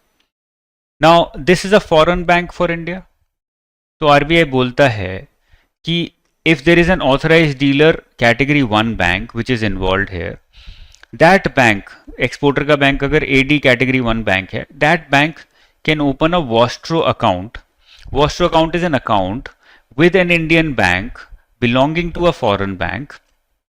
Nostro उल्टा है, Vostro account is an account created by an Indian bank on behalf of the foreign bank, जिसके थ्रू वो foreign transactions कर सकते हैं, उनको पेमेंट दे सकते हैं, उनसे पैसा रिसीव हो सकता है। सो अज्यूम उल्टा कर लेते हैं, let's say I am an importer India में and then there is an exporter, तो मुझे पैसा देना है, तो I have told my bank कि एक वॉस्ट्रो अकाउंट खोलते हैं उसके बैंक के बिहाफ पे, फॉरेन बैंक के बिहाफ पे, and now I want to make the payment. So what I can do is I can make the payment in Indian rupees through this vostro account if the other party is willing to accept Indian rupees. तो मैं इस vostro account में, which is इस bank का account है, foreign bank का account, but it has been opened here in India. What I will do is my bank will transfer Indian rupees. Let's say 100 रुपए का हमने इंपोर्ट किया, तो 100 रुपए मैं ट्रांसफर कर दूंगा इसमें। Now because this is an account which belongs to this foreign bank, this foreign basically is the property of this foreign bank, so the foreign bank has received 100 rupees, then this foreign bank can either give the party in terms of dollars और in rupees, जिसमें भी उसको चाहिए। What this does is this boosts settlement based upon Indian rupees and not based on dollar. So objective है कि जल्दी से जल्दी settlement हो and at the same time usage of Indian rupee for international transactions. तो question कहाँ से आ सकता है? एक तो स्पेशल रूपी वॉस्ट्रो अकाउंट, दूसरा who can open it, AD authorized dealer category 1 bank, okay, तीसरा what is a Vostro account, चौथा ऑब्जेक्टिव क्या है, इंडियन रुपी में सेटलमेंट के लिए एक्सपोर्ट इंपोर्ट में क्रिएट किया गया है। Okay, time limit for settlement, deposit account claims must be settled within 15 days of receiving documents. Safe deposit, locker और custody claims must be processed within 15 days, 15 दिन का ये सब जगह। कॉम्पनसेशन, अगर लेट हुआ तो इंटरेस्ट देना पड़ेगा bank rate plus 4% per annum, और लॉकर और कस्टडी क्लेम है तो 5000 per day of delay.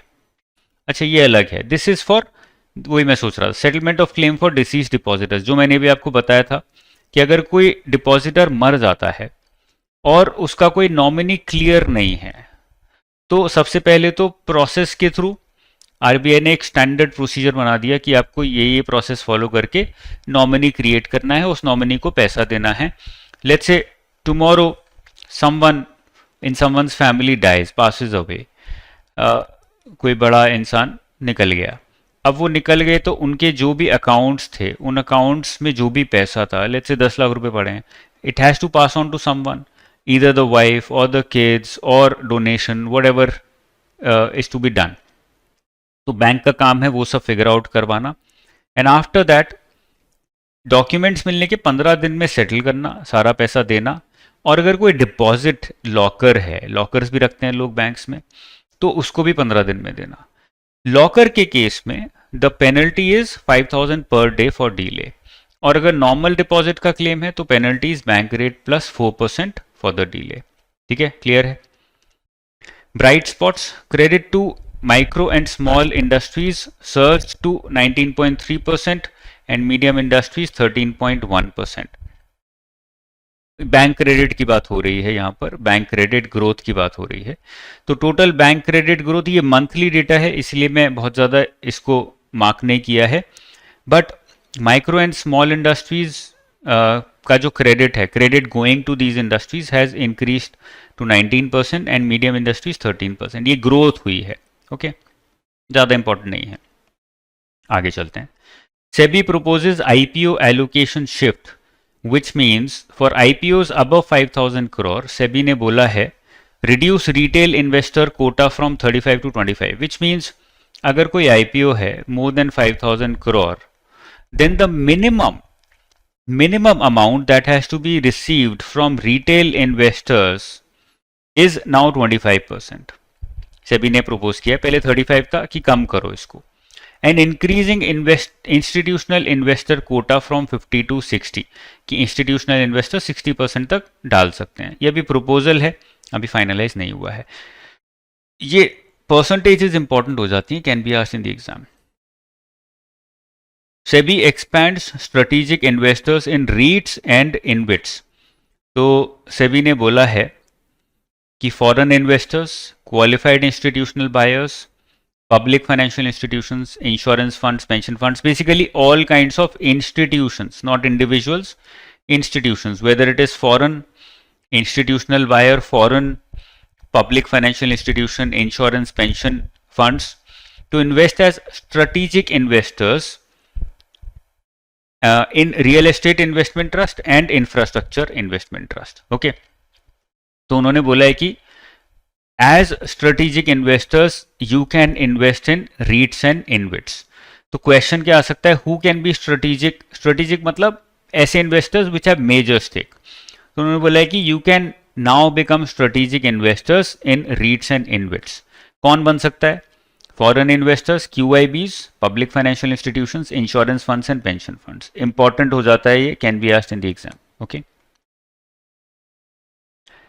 Investor Education and Protection Fund Authority has launched a new campaign which is called as, Ministry of Corporate Affairs के अंदर आती है, हमने ऊपर पढ़ा था अभी, has launched a new campaign called as सक्षम निवेशक।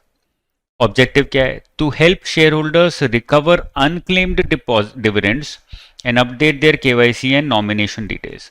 जो भी शेयर होल्डर्स हैं जिनके डिविडेंड्स उन्होंने क्लेम नहीं किए, वो उनको क्लेम कर पाएंगे इस कैंपेन के थ्रू, और अपना KYC और नॉमिनेशन डिटेल्स भी अपडेट कर पाएंगे, चेंज कर पाएंगे। दिस इज इंपॉर्टेंट कि ये सक्षम निवेशक क्या है, किसने लॉन्च किया, investor education and protection fund authority ने लॉन्च किया है, ये इंपॉर्टेंट है। बैंकिंग लॉज अमेंडमेंट एक्ट में क्या क्या अमेंडमेंट्स हुए हैं? The debt threshold for determining substantial interest has been revised from 5 lakh to 2 crore. मतलब किसी एक पार्टी का, किसी एक बैंक का दूसरे बैंक में किसी एक एग्रीमेंट में सब्सटैंशियल इंटरेस्ट है, उसके लिए जो लिमिट है वो है 2 करोड़ रुपए। The tenure of directors in cooperative banks has been extended from 8 to 10 years. Cooperative banks में जो डायरेक्टर्स हैं उनका पहले maximum tenure used to be 8 years, उससे ज़्यादा नहीं रह सकते, वो बढ़ा के 10 कर दिया है। ओके, आगे चलें। New national policy on cooperatives, objective क्या है? ये नेशनल पॉलिसी है, तो पॉलिसी हमेशा विजन स्टेटमेंट देती है या कुछ गाइडेंस देती है। तो पॉलिसी बोलती है कि एक सबसे ऊपर नेशनल कोऑपरेटिव बैंक बनना चाहिए to improve coordination between different kinds of banks at local levels. तो एक नेशनल कोऑपरेटिव बैंक आपको बनाना चाहिए। Probably there might be some new cooperative bank regulator in the near future also, 5-10 साल लग जाएंगे उसमें भी। But right now they saying एक नेशनल लेवल पे कोऑपरेटिव बनाओ जो कि which can coordinate between different kinds of local cooperative banks. Okay, BankNet एक निकाला है, public sector banks have improved NPA recovery using BankNet e-auction platform. Objective क्या था BankNet e-auction platform का कि जो भी NPAs की रिकवरी होनी है उसमें जो भी ऑक्शन होना है वो ऑक्शन आप इस प्लेटफॉर्म के थ्रू कर सको। Success rate has increase from 9% to 14.7%। तो ये डेटा इंपॉर्टेंट है, बैंक नेट के बारे में पढ़ लीजिएगा डिटेल में, वो इंपॉर्टेंट है। ऑब्जेक्टिव क्या है इस ई ऑक्शन प्लेटफॉर्म का, वो इंपॉर्टेंट है जो मैंने आपको बता दिया। IPPB launches Aadhaar based face authentication. IPPB is India post payment bank. इसने बोला है हम लोग अब आधार के बेसिस पे फेस ऑथेंटिकेशन करेंगे फॉर डिजिटल बैंकिंग सर्विसेज, जिससे कि कस्टमर्स फेशियल रिकग्निशन वगैरह यूज कर सके for opening accounts in the payment bank. India post का गांव में ज़्यादा यूज होता है फंड ट्रांसफर करने के लिए और कुछ करने के लिए। तो जो भी डिजिटल बैंकिंग करना है इंडियन पोस्ट पेमेंट बैंक बोलता है कि हम आधार बेस्ड फेस रिकग्निशन, तो आधार से कनेक्ट कर दिया, आधार के डेटाबेस से अपनी टेक्नोलॉजी को कनेक्ट कर दिया। आई डोंट नो कितना इफेक्टिवली ये लोग कर पाएंगे क्योंकि ये टेक्नोलॉजिकली काफ़ी ऑब्सोलीट है। NaBFID, national bank for financing infrastructure and development. Objective is infrastructure development के लिए आपको लोन देने का काम नाफिड करता है। फाइनेंस मिनिस्ट्री ने बोला है concessional government guarantee fee of 0.1% पर annum for borrowings by NaBFID from specified foreign entities. तो अगर नाफिड रीफाइनेंसिंग कर रहा है, फॉरेन एंटिटीज से उसने बोरो किया और उसको वो आगे दे रहा है, तो गवर्नमेंट एक गारंटी फी लेगी 0.1% पर एनम, because the government is guaranteeing. So this is a new thing, government guarantee करने का भी अब पैसा खींचने लगी है, because these are all public bodies, मतलब गवर्नमेंट बॉडीज हैं, तो उन्हीं से पैसा खींच रही है। तो सरकार बोल रही है अल्टीमेटली गारंटी हम दे रहे हैं कि भाई आपने तो रीफाइनेंस करके किसी को गारंटी दे दी, बट वो गारंटी तो मेरी है क्योंकि यू आर ओन्ड बाय मी, तो मैं आपसे एक गारंटी फी लूंगी 0.1%, समथिंग न्यू। ओके, आगे चलते हैं, अगस्त वीक 2 पे आते हैं। Review of liquidity management framework.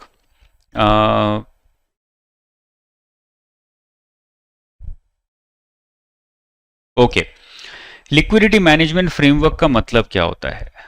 इसका मतलब है what method are you following as RBI in order to manage liquidity in our country.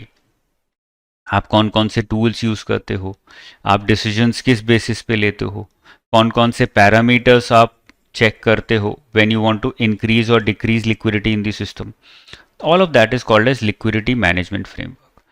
तो इंटरनल वर्किंग ग्रुप एक क्रिएट किया गया by doctor Poonam and the objective is की रिव्यू करिए in liquidity management framework को और बताइए कि इसमें कुछ चेंजेस करने की जरूरत है या नहीं है। उन्होंने बोला कि सब कुछ सही है। तो ऑपरेटिंग टारगेट क्या है लिक्विडिटी मैनेजमेंट फ्रेमवर्क के अंदर, मतलब आपको लिक्विडिटी कितनी बढ़ानी है घटानी है। All of this comes under monetary policy framework only, because monetary policy framework is concerned with the amount of money supply in the economy which is nothing but liquidity only. तो इन्होंने बोला weighted average call rate आप operating target use करते हो, उसको ही continue करिए। I hope you guys know what is weighted average call rate. मैं आपको ब्रीफली बता देता हूँ। जब whenever the banks, let's say RBI says that the repo rate is let's say 5.5%, what does it mean? It means that banks can borrow from RBI at 5.5% because that is the policy rate, and it also, this number also helps banks to borrow from other banks, because if bank has the ability to borrow from RBI at 5.5, then bank will borrow from another bank either at the same rate or इधर उधर थोड़ा सा 5.6 पे बोरो कर लेगा क्योंकि यहाँ से जल्दी मिल जाएगा, या 5.4 पे बोरो करेगा अगर ये बैंक बोलेगा सस्ते में ले लो यार, और that might happen. So what is happening? Because of the policy rate or based on the policy rate only, banks are borrowing from each other, and the rate at which they are borrowing is very close to the policy rate. Policy rate के बहुत आसपास ही है वो जिस rate पे banks are borrowing from each other. Okay. This rate is called as weighted average call rate. और objective होता है आरबीआई का कि weighted average call rate and repo rate, इन दोनों के बीच में ज्यादा गैप नहीं होना चाहिए. जितना गैप कम होगा उतना बढ़िया है आरबीआई के लिए, because it sends a signal that the repo rate is effective. अगर गैप बहुत ज्यादा है it means that the repo rate is not being followed by banks. Okay, तो डॉक्टर पूनम ने बोला इन दिस इंटरनल वर्किंग ग्रुप कि वेटेड एवरेज कॉल रेट को ही operating target बना के चलिए, it's okay. Maintain the current symmetric corridor system with the repo rate at the center and MSF and SDF with the 25 basis points gap. तो अभी gap इस तरह से create होता है. रेपो रेट 5.5 है, MSF will be 25 basis points more, SDF will be 25 basis points less. तो ये हमारा सिमेट्रिक कॉरिडोर सिस्टम इसको हम बोलते हैं. उन्होंने बोला इसको कंटिन्यू करिए. ओके, अभी right now there is a 14-day variable rate repo और reverse repo rate which is being followed. RBI said in this internal working group कि हमें शिफ्ट करना चाहिए towards a 7-day, because 14 days too long, banks don't need funds for 14 days. तो आप इसको छोटा करिए, 7-day करिए. Minimum CRR maintenance will remain unchanged at 90%. 1 second.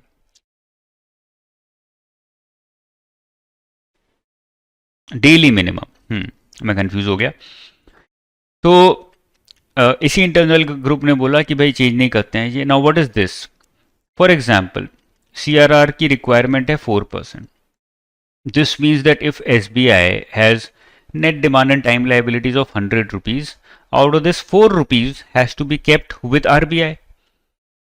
Now daily minimum is 90% of this 4 rupees. Daily आपको 90% तो रखना ही रखना है, क्योंकि वेरी होता रहता है, क्योंकि net demand and time liability daily change होता है ना SBI का. तो ये भी चेंज होगा, ये भी चेंज होगा. But RBI has said in the past, और ये चेंज नहीं होगा अभी, कि यार 90% is the minimum daily cash reserve ratio that you need. ठीक है ना. Continuous clearing and settlement for cheque truncation system. I hope you know what is CTS. CTS I think apply हो गया है. हाँ, मुझे आज सुबह ही मैसेज आया था कि October 4 से CTS का फेज 1 स्टार्ट हो रहा है. तो आरबीआई ने शिफ्ट किया है टुवर्ड्स रियल टाइम CTS, मतलब कॉन्टिन्यूअस क्लियरिंग एंड सेटलमेंट होगा. पहले 2 दिन का टाइम लगता था, अब आरबीआई ने बोला कंटिन्यूअस करिए. इसका मतलब क्या है? Very high chances that this will be asked in the exam. बड़ा इंपॉर्टेंट है. 2 फेजेस में होगा, फेज 1 फेज 2. डेट्स इंपॉर्टेंट है. October 4 to Jan 2 is phase 1, Jan 3 से फेज 2. फेज 1 बोलता है banks must confirm cheques by 7 PM. If there is no response the cheque is automatically approved. तो मैंने for example I presented a cheque to the bank. On the same day the bank has to confirm that cheque by 7 PM in the first phase. Same day. ठीक है ना. Continuous है, next day तक नहीं जाना है. अगर 7 बजे तक नहीं किया तो वो अपने आप ही अप्रूव्ड माना जाएगा. Cheques can be presented any time between 10 AM to 4 PM. अब इसका मतलब ये नहीं कि मैं 7 बजे बैंक के या 6 बजे बैंक ब्रांच के बाहर खड़ा हो जाऊं और बोलूं मेरा चेक क्लियर करो. नहीं, 4 बजे इज द मैक्सिमम लिमिट. 10 बजे से 4 बजे के बीच में अपना बैंक को चेक दीजिए तो वो 7 बजे तक क्लियर कर देंगे. ये उन्होंने लिमिट लगा दी है. Settlements will happen hourly from 11 AM to 7 PM. मतलब क्योंकि 10 बजे पहला चेक आएगा तो 11 बजे से सेटलमेंट स्टार्ट हो जाएगा. 11 से 7 बजे तक सेटलमेंट चलेगा. For approved checks and presenting banks must credit the customer's account within 1 hour of settlement. जब सेटल हो गया उसके 1 घंटे के अंदर अंदर आपको जिस बंदे के भी अकाउंट में पैसा जाना था, within 1 hour that money has to be credited. अब this is bad news for bankers because SBI, Punjab National Bank, ऐसे बैंक्स में क्या होगा, because are already short of staff, these banks will not hire more people. तो जो अभी check presenter है उसको बेचारे को 7 बजे तक बैठा के रखेंगे, जो भी चेक क्लियर करता है उनकी ब्रांच में, उसकी ज़िंदगी हो गई झंड। 10 बजे पहला चेक आएगा, उसको 9:30 आना पड़ेगा, 7 बजे तक बैठेगा मिनिमम, हो सकता है और भी लेट बैठना पड़े, क्योंकि उसके 1 घंटे के अंदर अंदर कस्टमर अकाउंट भी क्रेडिट होना है, तो वो भी उसको कंफर्म करना है कि भाई हुआ कि नहीं हुआ। तो उसकी तो पूरी ज़िंदगी बैंक ब्रांच में निकल जानी है। ओके, तो RBI, this is the problem, RBI ने निकाल तो दिया भाई कंटिन्यूस चेक क्लियरिंग करिए, सेटलमेंट करिए, but they will not ask questions from the banks whether they're doing it from the same people, through the same people, or are they hiring more people for it. And this 7 p.m. I think it's too long a time. अभी कुछ time में 24/7 भी कर देंगे, I don't know how will they be able to do it. Phase 2 आएगा Jan 3 से। Banks must confirm cheque within 3 hours of receipt. तो मतलब 10 बजे आपके पास आया तो अब 4 बजे तक का टाइम, 7 बजे तक का टाइम नहीं है, अभी तो 7 बजे तक का टाइम है, तो तब आपको 1 बजे तक क्लियर करना पड़ेगा। मतलब one guy has to be sitting and doing it regularly, वो वही काम करेगा फिर। Okay, otherwise they are automatically approved. तो अभी तो डे बाय डे है, फिर 3 आवर्स में चला जाएगा।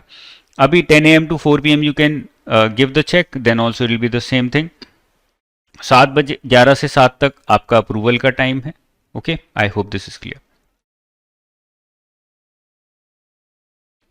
प्रवाह पोर्टल एक बार देख लीजिएगा, मैंने मार्क किया है, पोर्टल्स और स्कीम्स मैम ने पढ़ाए हैं आपको, तो वहां से आप देख सकते हैं। Investment in government securities through SRV है, स्पेशल रुपी वॉस्ट्रो अकाउंट। मैंने आपको बताया था वॉस्ट्रो अकाउंट क्या है। It's an account held by an Indian bank, account held created by an Indian bank as a vostro account which belongs to a foreign bank. तो एक foreign bank का India में अकाउंट खोल लेता है एक Indian bank, that account is called as Vostro account. So if there are any persons resident outside India and they hold a Vostro account, they can invest their INR balance. Important है क्योंकि ये Indian bank में ये account है ना, तो इसलिए INR में डील करेगा, ठीक है ना। तो अगर उनके पास रुपी कुछ पड़ा हुआ है, they can use that to buy central government securities including treasury bills. Okay, ये इंपॉर्टेंट हो जाता है, एग्जाम में पूछा जा सकता है। री-KYC कैंप्स बाय बैंक्स, अभी 10 साल, आई थिंक 10 साल, every 10 years the banks have to do re KYC. तो कैंपेन चल रहा है जुलाई से सितंबर तक on re KYC, awareness of unclaimed deposits, grievance redressal, ये सब चल रहा है। Okay, not very important. 3 customer centric schemes launched, door step re KYC services via panchayat level camps. सबसे पहले बोला है कि री-KYC सर्विस को हम पंचायत लेवल कैंप्स के थ्रू डोर स्टेप तक पहुंचाने की कोशिश करेंगे। सेकंड, जो भी लॉकर हैं या अकाउंट हैं डिसीज्ड लोगों के, मर गए लोग, उनके simplified and uniform settlement process, ये हम डिस्कस कर चुके हैं ब्रीफ में। Systematic investment plans for treasury bills, ये भी हम लोग डिस्कस कर चुके हैं। हमने इसमें ऑटो ऑक्शन देखा था, ऑटो ऑक्शन या फिर ऑटो प्लेसमेंट, ऑर्डर प्लेसमेंट, है ना, ये हमने देखा था। यहाँ पे SIP भी लॉन्च कर दिया है कि आपको ट्रेजरी बिल में इन्वेस्ट करना, SIP बना दो 5,000 रुपये पर मंथ की, वो SIP के थ्रू आप इन्वेस्ट कर सकते हो। आगे चलते हैं। Know your customer second amendment directions देखते हैं, कुछ है इस इंपॉर्टेंट के नहीं। हाँ, KYC की कुछ चेंजेस आए हैं। Customer verification is mandatory for transaction of 50,000 और मोर और for any international money transfer. इसमें कस्टमर वेरिफिकेशन जरूरी हो जाता है। Okay, standard operating procedure for video based customer identification, VSIP is video based customer identification के लिए स्टैंडर्ड ऑपरेटिंग प्रोसीजर बनाइए और उसको फॉलो करिए। And only trained officials can conduct it. तो ये RBI ने कुछ डायरेक्शंस दी हैं कि भाई 50,000 से ऊपर की ट्रांजैक्शन है तो कस्टमर्स को वेरीफाई करिए, और अगर वीडियो बेस्ड कस्टमर आइडेंटिफिकेशन करना है, जो कि होता है when you open an account, जब आपका KYC हो रहा है, तो ये आपको ट्रेन्ड ऑफिशियल से कराना है, ठीक है। और उसमें एक स्टैंडर्ड प्रोसीजर बनाई है, अभी कोई स्टैंडर्ड प्रोसीजर नहीं है। Next, non fund based credit facilities, ये बड़ा इंपॉर्टेंट है, बड़ा इंटरेस्टिंग है। नॉन फंड बेस्ड मतलब क्या होता है? When the bank gives a credit facility to an individual और an institution which is not fund based, मतलब ऐसी कोई क्रेडिट फैसिलिटी जहां पे फंड ट्रांसफर नहीं हो रहा है, उसको हम बोलते हैं नॉन फंड बेस्ड। अब आप बोलोगे सर ऐसा कैसे हो सकता है? अभी आपको बताता हूं। It happens majorly in the form of guarantee. For example, bank ने बोला कि भाई ये मेरा ये जो इम्पोर्टर है, फॉर एग्जाम्पल इम्पोर्ट एक्सपोर्ट हो रहा है, so I am the importer, then there is an exporter sitting in the US. तो ये जो यूएस वाला एक्सपोर्टर है, he would want a guarantee that if you don't pay who will pay. तो मैं एक बैंक पकड़ के लाया, मैंने बोला अगर if I don't pay then this bank will pay, so the bank becomes my guarantor. So non fund based, bank ने कोई पैसा नहीं दिया, but non fund based credit तो दे रहा है ना वो मेरे को। If I don't pay then he will have to pay, तो उसकी लाइबिलिटी बन जाएगी। Okay, this called as non fund based credit. Effective date is April 1st। होगा क्या अभी बताता हूं आपको। The direction applies to commercial banks, cooperative banks, all India financial institutions, NBFCs. NBFCs में खाली middle layer and above for issuing partial credit enhancement. बोला क्या आरबीआई ने? बोला total value of guarantee is capped at 5% of their total assets, unsecured guarantee capped at 1.25%। सबसे पहले तो guarantee जो है वो अनकंडीशनल होगी। Urban cooperative banks, regional rural banks, local area bank, state cooperative banks, central cooperative banks, ये सब cooperative banks हैं। कोऑपरेटिव बैंक्स के केस में गारंटी की टोटल वैल्यू जो है वो टोटल एसेट की 5% ही हो सकती है। मतलब जितना भी टोटल वो क्रेडिट है उसकी 5% ही गारंटी दे पाओगे, इससे ज़्यादा नहीं दे सकते आप। In the case of urban cooperative banks and regional rural banks. Okay, unsecured है अगर गारंटी तो 1.25% ही है, उससे ज़्यादा नहीं। पार्शियल क्रेडिट एनहांसमेंट, अगर किसी कंपनी ने कोई बॉन्ड इशू किया है और आप उसके अगेंस्ट गारंटी दे रहे हो तो उसको बोलते हैं partial credit enhancement. An individual regulated entity can provide PCE up to 50% of the bond issue। जैसे मैं एक कॉरपोरेशन हूं, मैंने कोई बॉन्ड इशू किया, अब उस बॉन्ड के अगेंस्ट कुछ गारंटी चाहिए, सिक्योर्ड क्रेडिट है, वो सिक्योर्ड जो गारंटी है वो दे रहा है bank. Bank says I am the guarantor. Okay, how much can the bank guarantee? The bank can guarantee up to 50% of the bond issue. A regulated entity's aggregate PCE exposure cannot exceed 20% of its Tier 1 capital। जो भी regulated entity है मतलब bank है, उसका total partial credit exposure उसके total Tier 1 capital का 20% से ज़्यादा नहीं हो सकता, टोटल है ये। और इंडिविजुअल के केस में 50% of the bond issue can not be breached, वो मैक्सिमम है। ये दोनों नंबर्स बड़े इंपॉर्टेंट हैं और ये समझना मुश्किल होता है, इसीलिए मैंने आपको बताया। ये वाला नंबर भी बड़ा इंपॉर्टेंट है regional rural banks and UCBs के लिए। आगे चलते हैं। Results of forward looking survey, current situation index rose to 96.5%, 96.5। अभी बहुत सारे सर्वेज हैं जो कि आरबीआई भी करता है और भी ऑर्गेनाइजेशंस करती हैं, ऐसी ये आरबीआई वाले हैं सारे।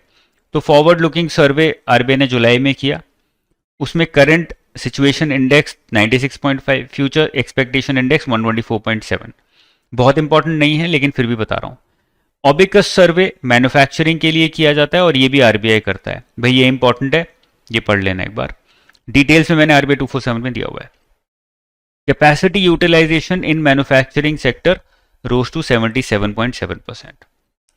Professional forecasters survey, real GDP growth forecast कितना है? 6.4% and 6.7%। CPI inflation expected to be 3.1% in 25-26 and 4.4% in 26-27। Current account deficit कितना प्रोजेक्टेड है? 0.8% of GDP in 25-26। Okay, new MPC जो अभी आई है अक्टूबर में, उसने न्यू फोरकास्ट दिए, वो भी आपको पढ़ने हैं, इंपॉर्टेंट है। NPCI to discontinue UPI P2P collect request. तो एनपीसीआई ने बोला P2P में मतलब person to person UPI transactions में a person can not request from another कि आप मुझे पैसे दे दो, क्योंकि उसमें फ्रॉड्स हो रहे थे। पर्सन टू मर्चेंट में अभी भी एलिजिबल है, बट पीयर टू पीयर या पर्सन टू पर्सन में अब अलाउड नहीं है। मतलब if I send a message to you tomorrow on your UPI and you see it and you're like, Anuj sir is requesting from me 1000 rupees, then that is fraud. मैं नहीं कर सकता आपको. Okay. My company can do it because it is a merchant, it's not an individual. आगे चलते हैं. RBI does not regulate minimum balance requirements for saving accounts. Banks are free to set their own policy. RBI ने बोला है minimum balance requirement में हम interfere नहीं करेंगे, आपको जितना रखना है रखिए. ओके, ये इंपॉर्टेंट है क्योंकि this is the first time that RBI has done something like this. Otherwise financial inclusion के नाम पे वो बोलते हैं कि नहीं मिनिमम जीरो रखिए. अभी भी जनधन अकाउंट में और या फिर BSBDA saving bank deposit account में जीरो है. SIP in treasury bill under retail direct scheme, ऊपर भी मेंशन किया था, फिर से आ गया. RBI has introduced SIP facility for T-bills, treasury bills under retail direct. So if I want to buy treasury bills, I can do an SIP also. SEBI ने proposal किया है, जो मैंने बोला था आपको ऊपर पढ़ना है, वो डिटेल में बता देते हैं. Swagat financial institution foreign investor, sorry not financial institution framework. What is this? Single window automatic and generalised access for trusted foreign investors framework. सबसे पहले तो नाम याद रखना मुश्किल है, नाम को ही क्रैक कर लोगे तो पूरा समझ आ जाएगा. Single window automatic access to trusted foreign investors. तो फॉरेन इन्वेस्टर्स को सिंगल विंडो एक्सेस देता है स्वागत FI. Low risk foreign investors like sovereign wealth funds, institutions, central banks, pension funds which already account for 70% of FPI assets in India. ये data भी important है. And at the same time it targets और it gives does not give access to individual FPIs.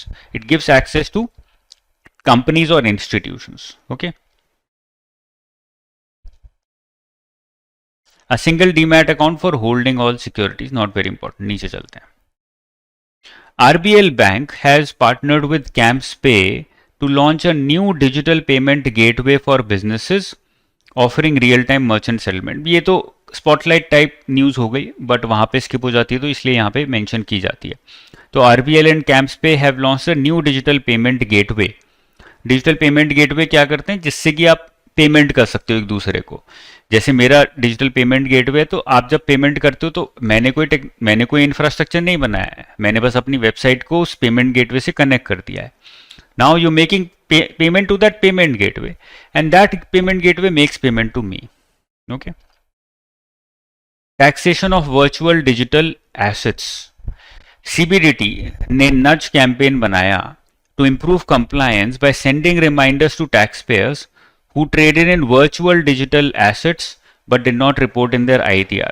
Virtual digital asset मतलब ऐसे digital assets, for example CBDC type हो गया, bitcoin हो गया, जिसमें उन्होंने ट्रेड तो किया बट ITR को बताया नहीं, तो उनको बोला है कि भाई पे करो.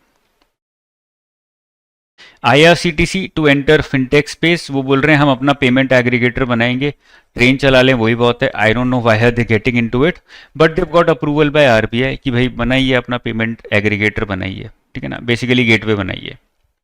ओके, चलिए यहीं तक करते हैं इस सेशन में. नेक्स्ट सेशन में we'll complete the entire RBI 247. As I said, my idea is to be able to cover this in 3 to 4 hours, entire 3 months RBI 247. अक्टूबर का अलग से आपको ऑलरेडी मैम करवाएंगी, बट ये आपके लिए बहुत इंपॉर्टेंट फैक्ट शीट हो जाती है which will help you to study faster, to have a better chance of clearing the exam phase 1, and also simultaneously for the students who have read it in detail to have a summary in front of them so that they know more and they can recall it fast. सबके लिए helpful है, ठीक है. That is it. Keep studying hard. I'll come out with the second part of this very soon. उसको ढंग से देखिएगा, आपके लिए बहुत काम आने वाली है. All the best. Bye bye.